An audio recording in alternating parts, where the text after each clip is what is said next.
Saudara-saudara yang terkasih di dalam Tuhan, kini mari kita persiapkan hati dan pikiran kita untuk menyambut pemberitaan firman Tuhan. Kita bersatu dalam doa. Ya Tuhan, kami mengucap syukur untuk penyertaan dan pemeliharaan Tuhan yang tidak pernah berkesudahan di dalam kehidupan kami. Saat ini kami mengkhususkan waktu untuk beribadah, untuk membaca dan merenungkan firman Tuhan. Kami berdoa biarlah firman Tuhan boleh menolong kami semua, sehingga di tengah pergumulan, permasalahan yang kami hadapi, kami semua boleh melangkah dengan pasti bersama dengan Tuhan. Kami siap untuk belajar dari firman-Mu. Biarlah Tuhan menolong kami sehingga kami boleh belajar banyak hal dan melakukannya di dalam keseharian. Di dalam nama Tuhan Yesus kami berdoa dan mengucap syukur. Amin. Rekan-rekan yang terkasih di dalam Tuhan, mari kita buka satu bagian Alkitab yang terambil dari Yohanes pasal 20. Kita akan baca ayat yang ke-24 sampai ayat yang ke-29.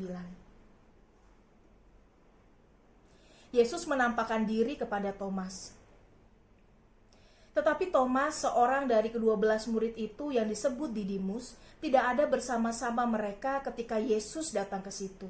Maka kata murid-murid yang lain itu kepadanya, "Kami telah melihat Tuhan." Tetapi Thomas berkata kepada mereka, "Sebelum aku melihat bekas paku pada tangannya, dan sebelum aku mencucukkan jariku ke dalam bekas paku itu dan mencucukkan tanganku ke dalam lambungnya, sekali-kali aku tidak akan percaya." 8 hari kemudian murid-murid Yesus berada kembali di dalam rumah itu dan Thomas bersama-sama dengan mereka. Sementara pintu-pintu terkunci, Yesus datang dan ia berdiri di tengah-tengah mereka dan berkata, "Damai sejahtera bagi kamu." Kemudian ia berkata kepada Thomas, "Taruhlah jarimu di sini dan lihatlah tanganku. Ulurkanlah tanganmu dan cucukkanlah ke dalam lambungku dan jangan engkau tidak percaya lagi, melainkan percayalah." Thomas menjawab dia, "Ya Tuhanku dan Allahku." Kata Yesus kepadanya, "Karena engkau telah melihat aku, maka engkau percaya. Berbahagialah mereka yang tidak melihat namun percaya." Demikianlah Injil Tuhan Yesus Kristus. Nah saudara, apa kabarnya? Kita bersyukur kita boleh bertemu di dalam tempat yang terpisah. Kita mengucap syukur kalau kita boleh dijaga dan berada dalam keadaan yang baik. Walaupun di saat yang bersamaan kita memang sedang mengalami pergumulan yang juga tidak mudah. Nah saudara, hari ini kita akan membahas sebuah topik mengenai keraguan, menghentikan keraguan. Tapi sebelumnya saya mau gombalin saudara, ya, mau gombalin teman-teman yang ada di rumah. Gampang, bayangkan saja yang mengatakan gombalan ini adalah pasangan kita, ya. Bayangin aja, jomblo juga nggak kenapa-napa, oke? Nah, saya mau gombalin ya. Kamu tahu ini apa? Iya, ini pulpen buat tanda tangan surat nikah kita. Kamu bisa diem nggak? Diem di hati aku, karena aku nggak bisa hidup tanpa kamu. Minyak apa yang bisa bikin mabok? Menyaksikan senyummu. Itu yang bikin aku deg-degan.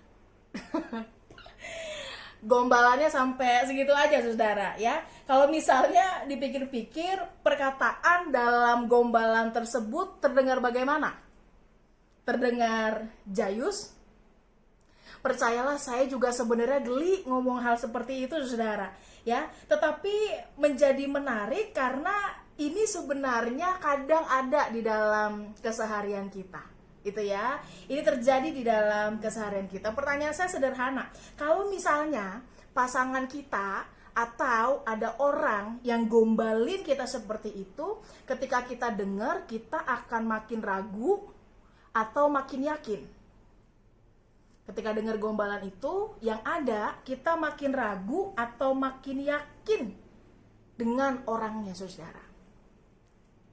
Ya, mungkin jawaban kita bermacam-macam, tetapi sebenarnya kalau dipikir-pikir gombalan seperti tadi itu mungkin jadi nyata nggak sih?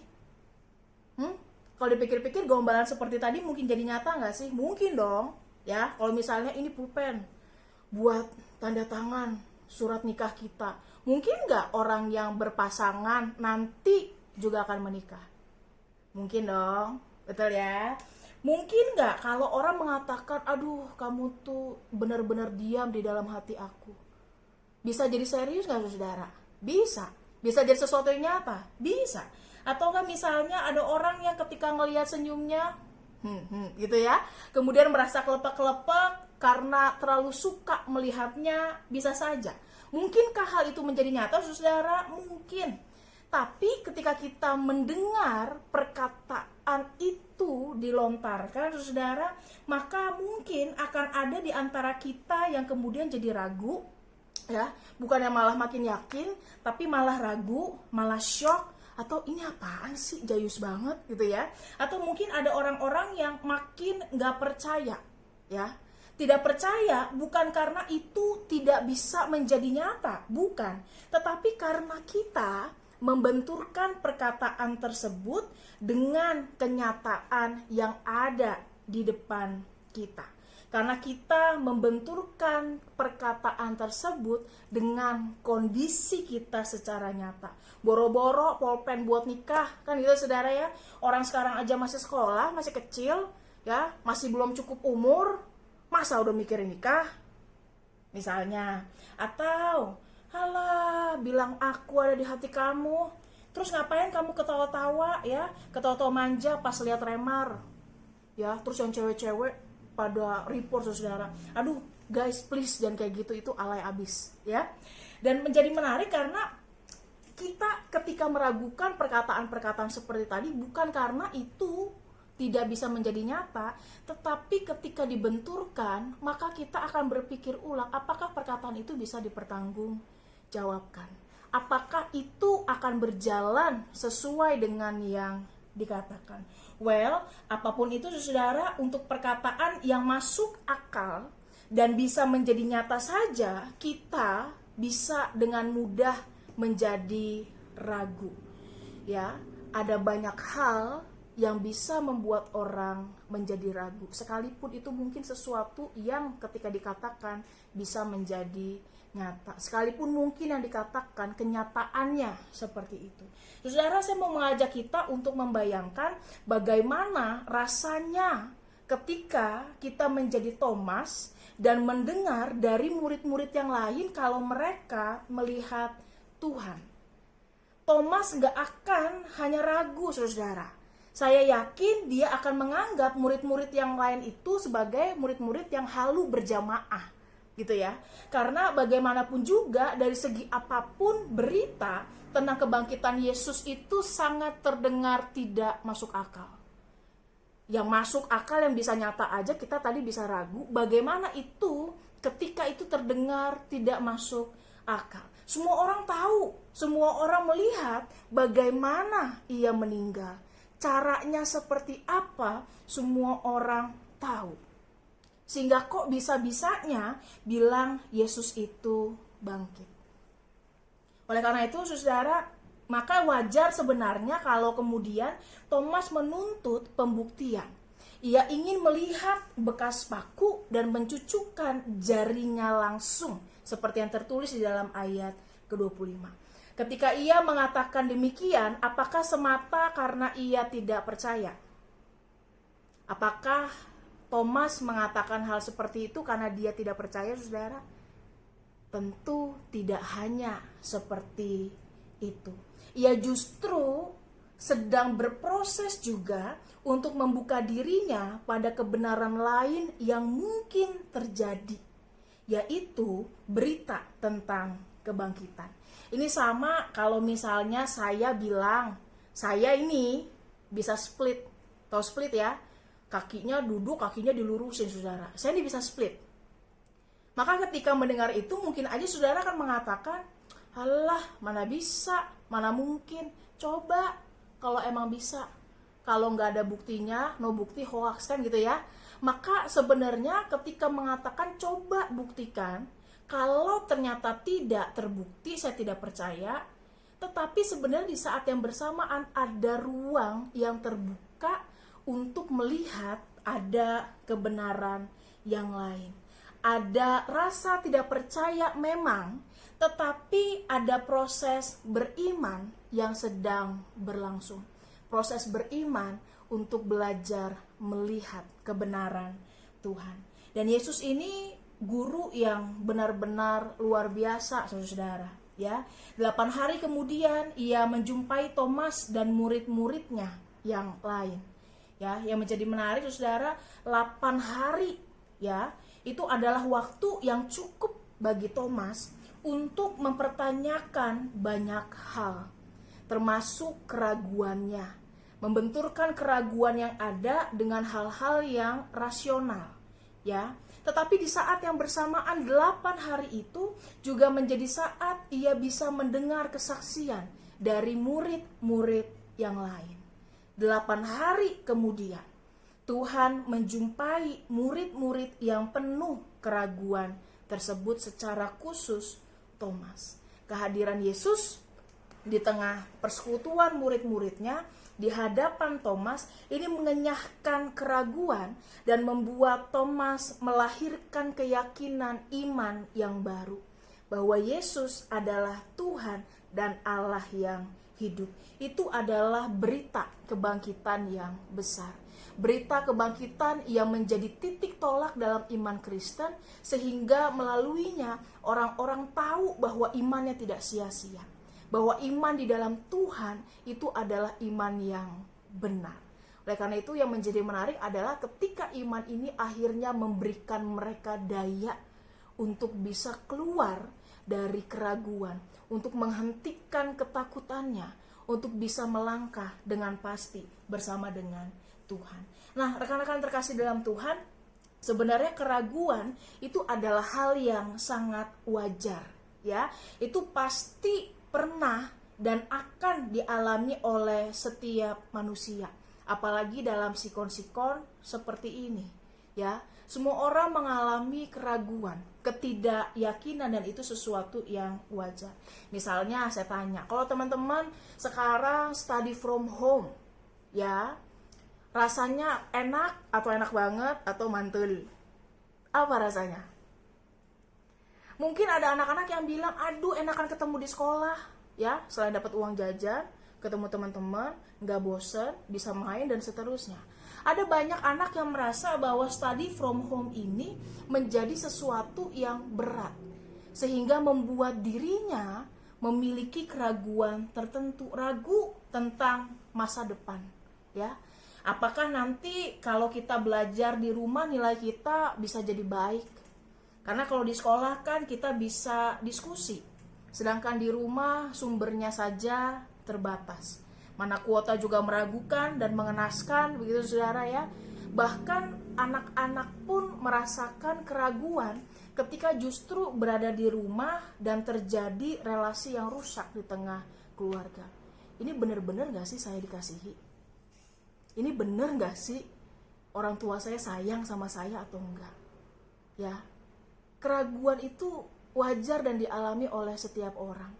Apakah nanti orang tua saya bisa nggak ya usahanya baik lagi, karena dampaknya juga dirasakan.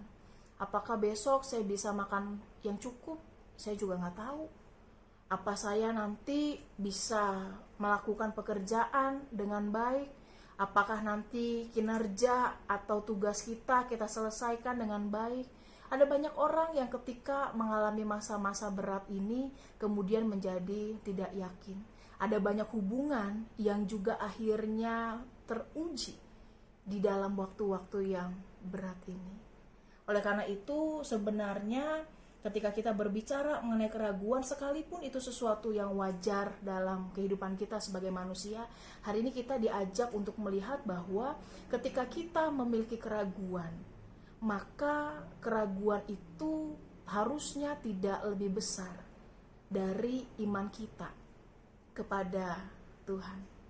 Saudara, menarik karena sekalipun awalnya Thomas itu memiliki keraguan yang lebih besar dari imannya kepada Tuhan, tetapi di saat yang bersamaan keraguan ini menjadi pintu masuk bagi Thomas.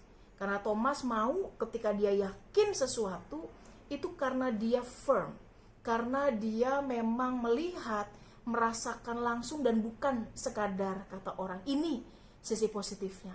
Tetapi Thomas lupa melihat bahwa Allah kita adalah Allah yang hidup dan Allah yang besar. Bahwa Tuhan itu bukan manusia biasa. Oleh karena itu, sekalipun keraguan adalah kewajaran, mari kita melihat itu tidak lebih besar dari Tuhan kita yang bangkit. Jangan sampai keraguan kita dalam pergumulan hidup membuat kita meragukan penyertaan Tuhan dan pertolongannya yang nyata dalam kehidupan kita. Rekan-rekan yang terkasih, kalau mau dilihat-lihat, maka apa yang Tuhan lakukan itu tidak bisa tidak, pasti banyak dalam kehidupan kita. Hanya kita mau atau tidak menemukan itu, atau justru kita menuntut berkat yang lain. Kita menuntut Tuhan untuk melakukan apa yang kita mau. Sehingga kalau nggak dilakukan, maka benar nggak Tuhan itu ada? Benar nggak Tuhan itu jaga dan pelihara? Dan seterusnya. Ada perkataan yang menarik dari Peter Abelard, rekan-rekan, dikatakan begini: "The beginning of wisdom is found in doubting. By doubting, we come to the question, and by seeking, we may come upon the truth." Awal mula dari hikmat ditemukan dari keraguan. Karena ketika orang menjadi ragu, orang akan bertanya dan berusaha mencari jawaban yang akan menuntunnya pada kebenaran. Oleh karena itu, dalam keraguan apapun yang kita alami, datanglah kepada Tuhan. Jangan membiarkan keraguan kita berlabuh di tempat yang lain, sehingga membuat kita meragukan Tuhan. Saudara, Tuhan kita Tuhan yang besar, Allah pemilik kehidupan. Oleh karena itu, Ia tahu yang terbaik buat kehidupan kita. Ia tidak pernah tidur, Ia tidak pernah tutup mata. Bahkan Thomas, murid yang satu belum percaya saja, ia hampiri dan jawab sesuai dengan pergumulannya. Pasti Tuhan juga akan menjawab pergumulan yang kita miliki. Hanya kita perlu datang kepada Tuhan dalam segala keraguan dan kekhawatiran kita. Apakah keraguan kita bisa berhenti, saudara? Kekhawatiran kita bisa hilang? Belum tentu. Tetapi yang pasti, kalau kita menyerahkannya kepada Tuhan, kita akan memiliki ketenangan. Tuhan Yesus memberkati kita semua.